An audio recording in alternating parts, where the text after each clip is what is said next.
السلام علیکم ورحمۃ اللہ وبرکاتہ۔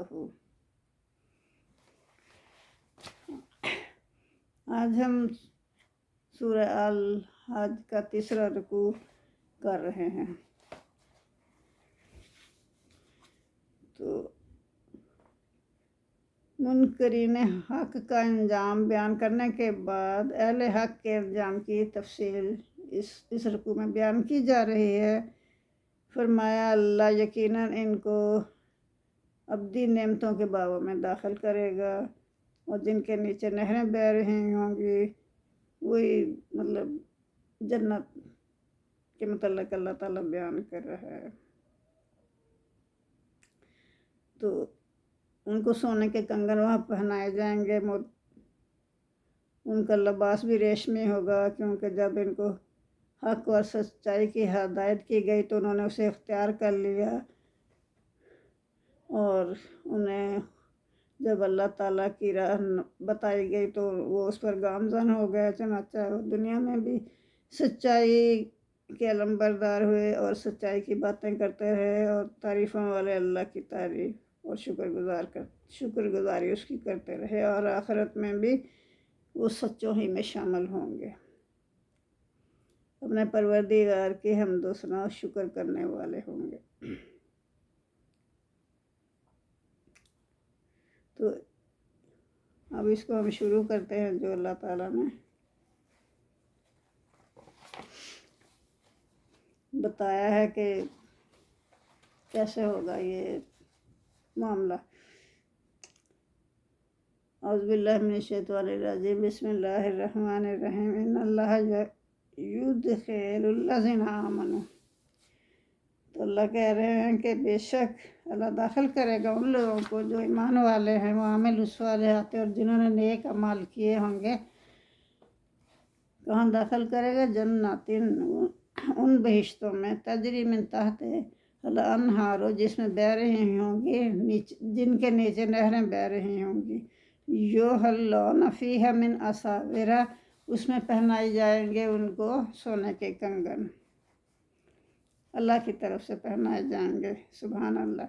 ومن ذہاب ولؤلؤا، اور انہیں سونے اور موتی کے ہار پہنائے جائیں گے۔ وَلِبَاسُهُمْ فِيهَا حَرِيرٌ، اور اس میں جنت میں ان کا لباس جو ہوگا وہ ریشمی ہوگا، ریشم کا ہوگا۔ وَهُدُوا إِلَى الطَّيِّبِ مِنَ الْقَوْلِ، اور انہیں ہدایت کی گئی طیب من القول، یعنی پاکیزہ بات کی طرف، پاکیزہ کلام کی طرف انہیں ہدایت کی گئی، تو انہوں نے مانا سب کچھ اور اس پر عمل کیا۔ وہدو، اور راہ دکھائی، الی صراط الحمید، تعریفوں والے اللہ کے راستے کی طرف۔ تو وہ سب کچھ مانتے گئے، جو ان کو اللہ نے راہ دکھائی اسی پر وہ چلے، تو انہی کی اللہ تعالیٰ تعریف فرما رہے ہیں۔ ان الذین کفروا، پھر اللہ کہہ رہے ہیں کہ جو لوگ کافر ہوئے، ویصدون، اور انہوں نے روکا، عن سبیل اللہ، اللہ کے راستے سے، والمسجد الحرام، اور مسجد حرام سے، مسجد حرام میں داخل ہونے سے لوگوں کو روکا۔ الذی جعلناہ للناس سواء العاکف فیہ والباد، تو اللہ کہہ رہا ہے کہ یہ جنہوں نے مسجد حرام میں داخل ہونے سے لوگوں کو روکا، ان کے لیے اللہ نے تو مسجد حرام کو بنایا سب کے لیے برابر، کہ سب اس سے فائدہ اٹھائیں برابر کا۔ یہ نہیں کہ جو مکہ کے رہنے والے ہیں یا اہل عرب ہے وہی فائدہ اٹھا سکتے ہیں، نہیں، پوری دنیا کے مسلمان کہیں کے بھی ہوں، وہ سب اس سے فائدہ اٹھا سکتے ہیں۔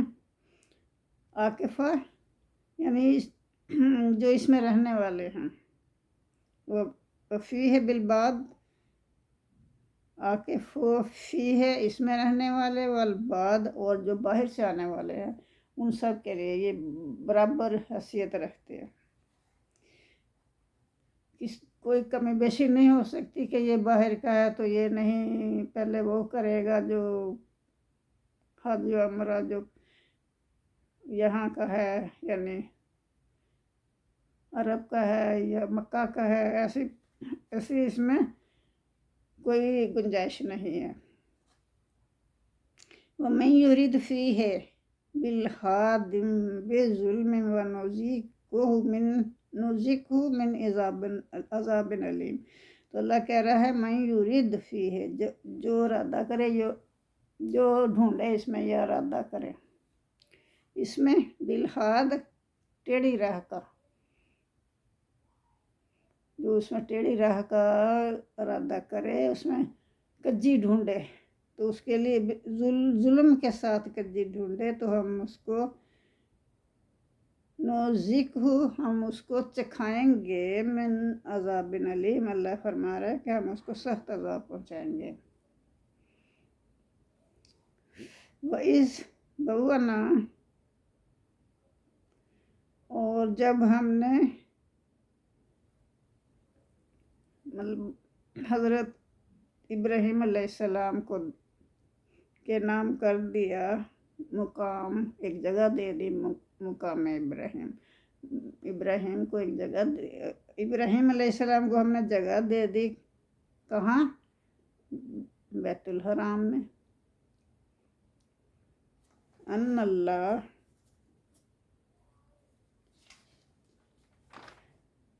تشرک بھی، تو کیا کہا اللہ نے کہ دیکھو میرے ساتھ کسی کو شریک نہ کرنا،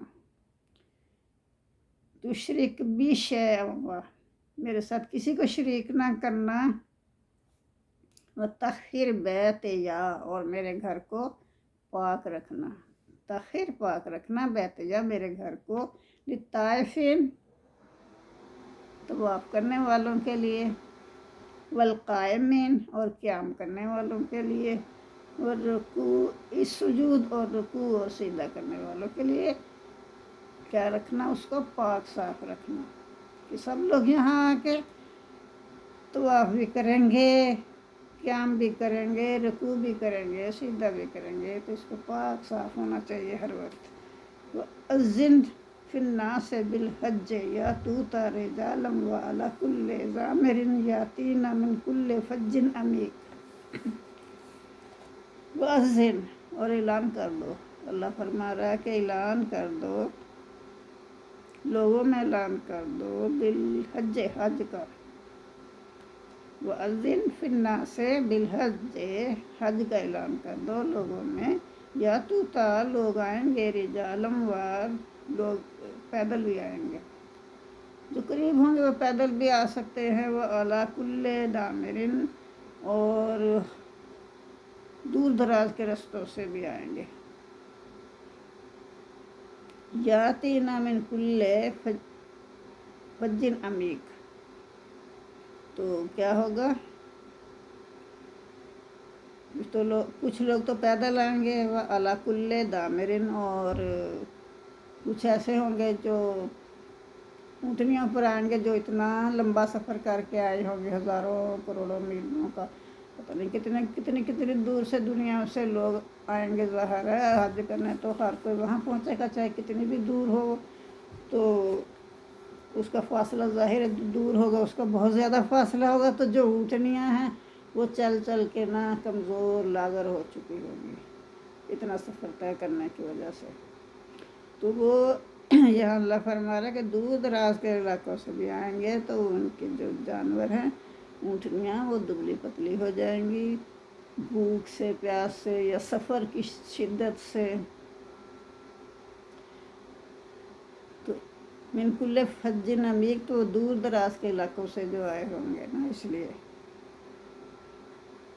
لِیَشْهَدُوا مَنَافِعَ لَهُمْ، تاکہ وہ حاضر ہوں اپنے فائدے کے لیے، وَيَذْكُرُوا اسْمَ اللَّهِ فِي أَيَّامٍ مَّعْلُومَاتٍ، اور یاد کریں، نام لیں اللہ کا، اللہ کو یاد کریں اور اللہ کا نام لیں، فی ایام معلومات، معلوم دنوں میں، یعنی حج کے دنوں میں، علی ما رزقہم، اس پر جو دیا ہم نے ان کو رزق دیا، من بہیماتل انعام، مویشیوں کی شکل میں، یعنی کہ قربانی کریں گے تو وہ اللہ کا نام اس پر لے کر اللہ کے نام کی ذبح کریں گے نا۔ فَكُلُوا مِنْهَا، پھر اس میں سے کھاؤ، وَأَطْعِمُوا الْبَائِسَ الْفَقِيرَ، اور خود بھی کھاؤ اور دوسرے غریب و محتاجوں کو بھی دو۔ تو یہاں اللہ یہی فرما رہا ہے کہ اپنے فائدے کے لیے تم، تاکہ وہ حاضر ہوں، لوگ حاضر ہوں اپنے فائدے کے لیے۔ اپنا فائدہ کون سا تھا ان کا؟ کہ لوگ تجارت کرتے تھے نا، تجارت کرنے بھی آتے تھے، تو اللہ نے کہا ٹھیک ہے تجارت بھی کر لو، حج بھی کر لو، لیکن یہ نہیں کہ تجارت کو اس پہ آپ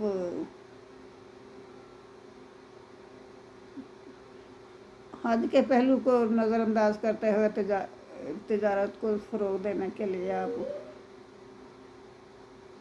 اس پہ زیادہ کوشش کرو، لیکن نہیں، یہ آپ کی پرائرٹی نہیں ہونی چاہیے۔ پرائرٹی یہ ہو کہ پہلے حج کرو، پھر اس کے بعد آپ کے پاس ٹائم ہے تو اپنے فائدے کے لیے یعنی تجارت کا بھی کچھ لین دین کر لو،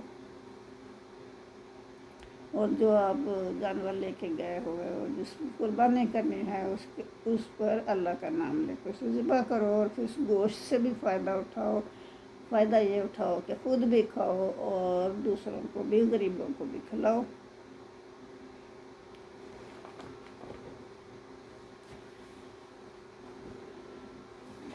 تو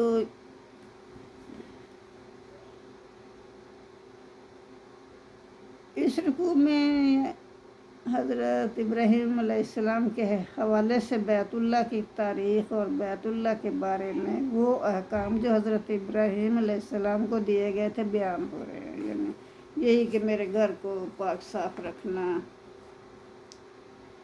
اہل مکہ اپنی تاریخ سے پوری طرح واقف تھے، وہ اس بات پر فخر کرتے تھے کہ وہ حضرت ابراہیم اور حضرت اسماعیل کی اولاد ہیں اور ان کے وارث ہیں۔ ان آیات کے مطابق قریش مکہ دیکھ سکتے تھے کہ اللہ نے کس مقصد کے لیے حضرت ابراہیم علیہ السلام کو اس گھر کی تعمیر پر مامور کیا تھا، اور اب قریش نے اس کو کیا بنا رکھا ہے۔ تو بت پرستی کی طرف لے کے چلے گئے تھے نا، وہ اس کے اجارہ دار بن گئے تھے اور لوگوں کو اس میں داخل ہونے سے روک رہے تھے۔ جو اس گھر کے حقیقی مقاصد کی تجدید کرنا چاہتے ہیں۔ فرمایا جب ابراہیم علیہ السلام نے اس گھر کی تعمیر مکمل کر لی تو ہم نے کہا میرے ساتھ کسی کو شریک نہ ٹھہرانا، اور میرے گھر کو طواف اور رکوع سجود کرنے والوں کے لیے پاک صاف رکھنا، اور اہل عالم میں اس گھر کے حج کے لیے منادی کرا دو کہ وہ لوگ قریب اور دور سے جیسے بھی ہو وہ اس میں آئیں، اس سرچشمہ خیر و برکت سے مستفید ہوں۔ یہ حج کے مہینے کے دیگر دینوی دنیاوی فائدوں کے ساتھ ساتھ اہل عرب کے لیے تجارتی سرگرمیوں کے موسم بہار کا حکم رکھتے تھے۔ اہل مکہ کی ضرورت کی اشیاء مکہ کے بازاروں میں پہنچتی تھیں اور مکہ کا مال باہر کی منڈیوں میں جاتا تھا۔ حج کے اصل مقاصد کے ساتھ ساتھ اس قسم کا دنیاوی نفع بھی ہوتا رہے اور اللہ کے دین کو بلند بھی رکھو۔ یہی دین فطرت ہے جس میں رہبانیت کا شائبہ تک نہیں ہے۔ اسلام دنیا اور دین میں اعتدال اور توازن چاہتا ہے۔ ایسا بھی نہیں ہونا چاہیے کہ حج صرف تجارتی سفر ہی بن کر رہ جائے، لوگ صرف دنیاوی فائدوں کے لیے استعمال کرنے لگے۔ فرمایا لوگ حج کے لیے آئیں تاکہ اپنے فائدے بھی حاصل کریں، یہی اللہ نے فرمایا نا۔ جس میں معاشی فوائد کے علاوہ اجتماعیت اور مرکزیت کے فوائد بھی ہوں، جن سے سیاسی قوت کا اظہار بھی ہو اور دینی رہنمائی بھی حاصل ہو۔ اور مناسک حج بھی ٹھیک ٹھیک ادا کیے جا سکے۔ قربانیاں دیں، ان کا گوشت خود بھی کھائیں اور مساکین کو بھی کھلائیں۔ تو آیت نمبر 30 میں تمام محترم چیزوں کی، یعنی بیت اللہ، حج عمرہ، قربانی اور اس کے جانور، حلال حرام، حج عمرہ کے مہینوں وغیرہ کے متعلق جو حدود احکام اللہ کی طرف سے ہیں، ان کی تعظیم و تکریم کی تاکید کی گئی ہے۔ حضرت ابراہیم علیہ السلام کے زمانے سے یہ تکریم چلی آ رہی ہے، جن کو ان مشرکین نے اپنے دنیاوی مفادات کی خاطر بالکل بدل کر رکھ دیا تھا۔ اس آیت میں اس طرح متوجہ کیا گیا ہے کہ جب تک تم اپنے مشرکانہ عقائد پر مبنی نظریات کو چھوڑ نہ دو گے،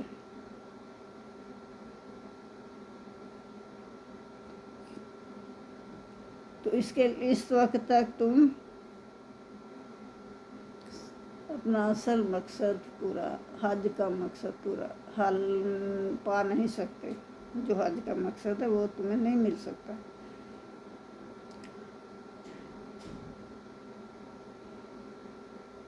اس لیے فرمایا کہ تم بتوں کی گندگی جو ہے اس کو چھوڑ دو، جو تم نے اپنے اوپر خواہ لادی ہوئی ہے، اس سے بچو اور اللہ کے اوپر جھوٹ مت باندھو۔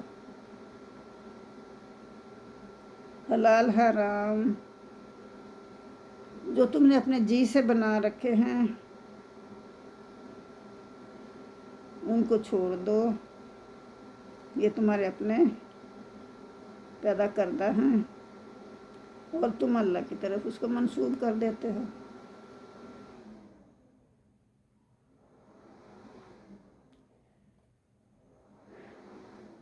تو جس نے اپنا رشتہ اللہ سے توڑ کر شرک میں مبتلا ہو گیا تو وہ گویا کہ آسمان سے گرا، اور پھر یا تو پرندے اسے اچک لیں گے اور اس کو کسی گہرے کھڈ میں لے جا کر پھینک دیں گے۔ یاد رکھو، اللہ کے مقرر کردہ شعائر کا احترام کرنا دل کا تقوی ہے۔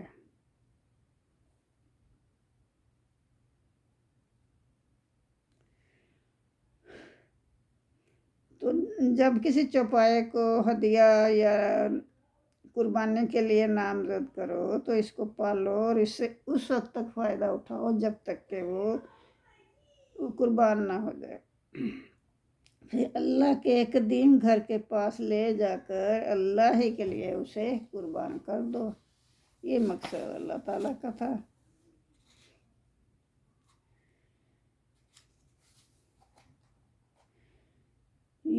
تو وہ اس میں اللہ تعالیٰ فرما رہا ہے نا کہ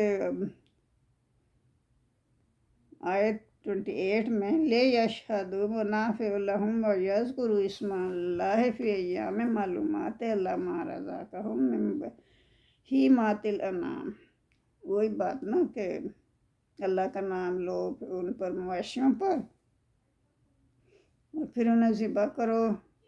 فَكُلُوا مِنْهَا وَأَطْعِمُوا الْبَائِسَ الْفَقِيرَ، اور خود بھی کھاؤ، غریبوں کو بھی کھلاؤ۔ ثم لا یقدو، پھر چاہیے کہ دور کریں، اس کے بعد کیا کریں؟ تفاسہم، دور کریں اپنے میل کچیل۔ وَلْیُوفُوا، اور پوری کریں نذورہم، اپنی نظریں۔ وَلْیَطَوَّفُوا، اور طواف کریں بالبیت العتیق، اللہ کے گھر کا، اللہ کے قدیم گھر کا طواف کریں۔ ذالک من یعظم حرمات اللہ، یہ جو کوئی بھی تعظیم کرے گا اللہ کی حرمتوں کی، فہو خیر لہ عند ربہ، پھر اس کے لیے یہ بہت اچھا ہوگا اس کے رب کی طرف، ان کے رب کی طرف سے۔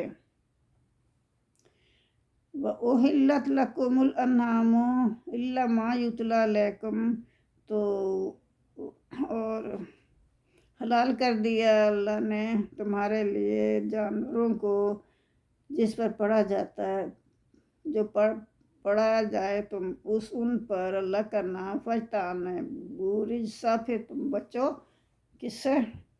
گندگی سے، بتوں کی رجس گندگی، من الاوثان بتوں کی گندگی سے بچو، واجتنبوا اور تم بچو کس سے؟ قول الزور، جھوٹی بات سے، جھوٹی بات سے بچو۔ حنفاء للہ غیر مشرکین بہ، صرف یکسو ہو کر اللہ ہی کی عبادت کرو اور کسی کو اللہ کے ساتھ شریک نہ ٹھہراؤ، کسی کو شریک ٹھہرائے بغیر اللہ ہی کی خالص عبادت کرو۔ وَمَن یُشْرِک بِاللَّہِ، اور جو اللہ کے ساتھ کسی کو شریک ٹھہرائے گا، فَكَأَنَّمَا خَرَّ مِنَ السَّمَاءِ، تو پھر گویا کہ وہ گر پڑا آسمان سے، فَتَخْطَفُهُ الطَّيْرُ، پھر اسے کیا کریں گی؟ اچک لیں گی پرندے، اس کو اچک لیں گے، اور تَحْوِي بِهِ الرِّيحُ، یا پھینک دیں گی ہوائیں اس کو، فی مکان سحیق، کسی دور کی جگہ پہ ہوائیں اڑا کر لے جائیں گے، یہ اس کا انجام ہوگا۔ تو اللہ تعالیٰ نے پہلے ہی کہہ دیا تھا کہ شرک بالکل نہیں کرنا وہاں جا کے، ذالکہ، یہ اس لیے من یعظم شعائر اللہ ہے کہ جو کوئی بھی تعظیم کرے گا اللہ کے شعائر کی، ادب کی چیزیں، شعائر اللہ، اللہ کی ادب کی چیزیں، ان کی جو تعظیم کرے گا، فَإِنَّمَا مِن تَقْوَى الْقُلُوبِ، تو پھر یہی تو ہے کیا؟ دل کی پرہیزگاری، یہ فعل دلوں کی پرہیزگاری میں سے ہے۔ لَكُمْ فِيهَا مَنَافِعُ إِلَىٰ أَجَالٍ مُّسَمًّى، لَكُمْ فِيهَا، اس میں تمہارے لیے فائدے ہیں، منافع فائدے ہیں، إِلَىٰ أَجَالٍ مُّسَمًّى، یہ خاص مدت تک کے لیے، ثُمَّ مَحِلُّهَا، پھر اس کو کیا کرو؟ محلُّهَا، پہنچا دو اس کو اس کی منزل پر، إِلَى الْبَيْتِ الْعَتِيقِ، اللہ تعالیٰ کے قدیم گھر کے پاس اسے پہنچا دو۔ وہ جو جانور قربان کرنا ہے نا، اس سے جب تک وہ جوان نہیں ہوتا فائدہ اٹھا سکتے ہو آپ لوگ، اور اس کے بعد اس کو اللہ تعالیٰ کے قدیم گھر کے پاس اسے لے جا کر اللہ کے نام پر ذبح کر دو۔ سبحان اللہ، جزاک اللہ۔ اللہم صلی علی محمد وعلی آل محمد کما صلیت علی ابراہیم وعلی آل ابراہیم انک حمید مجید، اللہم بارک علی محمد وعلی آل محمد کما بارکت علی ابراہیم وعلی آل ابراہیم انک حمید مجید۔ ربنا آتنا فی الدنیا حسنۃ وفی الآخرۃ حسنۃ وقنا عذاب النار، آمین ثم آمین۔